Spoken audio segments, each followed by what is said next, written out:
Hello, I'm Mirjam Collegeman, and this is my friend Pam Cornwell, and I am a member of the Eliot Immigration Justice team, and our team has decided to collaborate with 5 different organizations that help immigrants, and one of those organizations is Immigrant Home English Learning Program.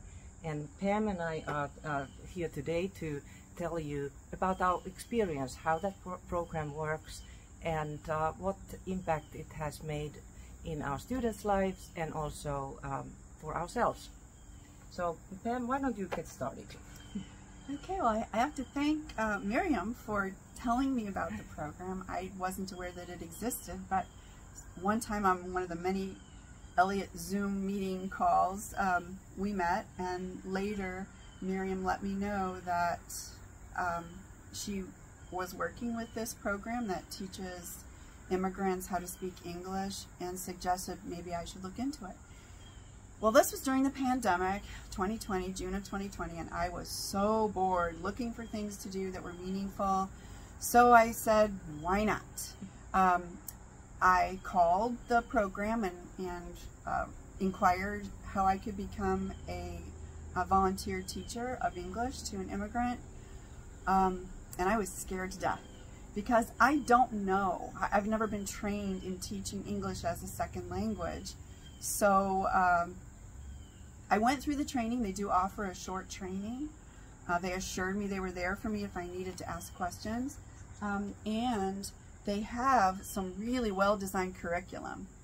I actually am I'm a retired public school teacher, so I can say I know what I'm looking at when I look at curriculum, and to my great delight, it was extremely thorough with lots of practice. They help immigrants learn how to read English, how to speak English, how to write English, and they center their vocabulary development around common things that people might need to know how to do just to conduct their lives here in the United States. So here's an example of one unit. This is about friends and family. So in the beginning they introduce the vocabulary with pictures, and then moving on there might be further deeper into the subject, and then also there's always a grammar part. In the beginning some very simple things, but then getting more complicated. And like Pam said, there's a reading, there's writing, there's speaking, and then it's accompanied with a workbook, which allows the student to go back and practice the skills that they had just learned during the class. So, and to add to that, you can all hear that I'm not a native English speaker, so I'm teaching English, and following this book is so easy that even I can teach it, so you can do it if you want to. But Pam, you have a very good story about your Yes. student. Yes, I hadn't expected to be personally impacted by this so much, but of course we've been meeting on Zoom. My student is from Jordan, a young woman from Jordan with small children. We've only ever met on Zoom. We've not met in person.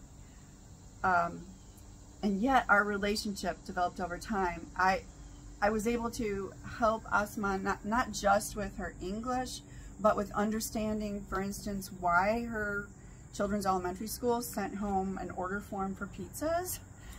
She didn't have a view of a fundraiser and wasn't sure what to do with this pizza order form. So didn't you say that she thought that she has to go to Walmart and buy pizzas right. and send she it to says, school? Pam, am I supposed to go to Walmart and buy some frozen pizzas and send them to school? So it was very fulfilling to me to help her understand English culture, American culture too, and how school systems work. One of the times I was the most proud of my work with Asma, we signed on to do our weekly class, and she was just beaming with pride. And she said, Pam, I went to a bank and I opened an account in my own name with a debit card. And she said I could never have done that before on my own without help, nobody to translate. And she thanked me for working with her, which of course I was happy to do.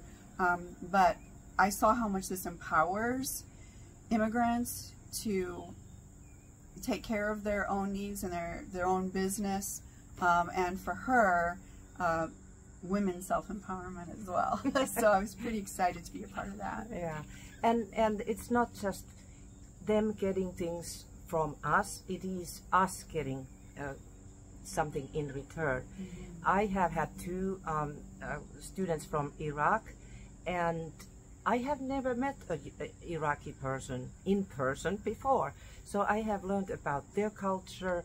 Like every time, my first student's name is Iman, every time we met, she always made coffee. And we had coffee and something to eat with it, some sweet with it. And that was like it's still custom.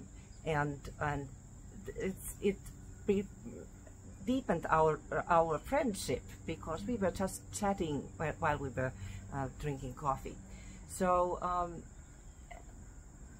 this program is really wonderful, and I would encourage, if you are interested in it, please come to the coffee hour on Sunday. Pam and I will be there, and we hope to have somebody from IHELP to talk about it as well.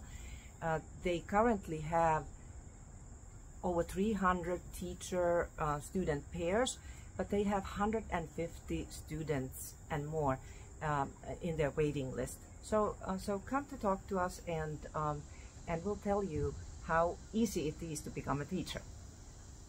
Thank you.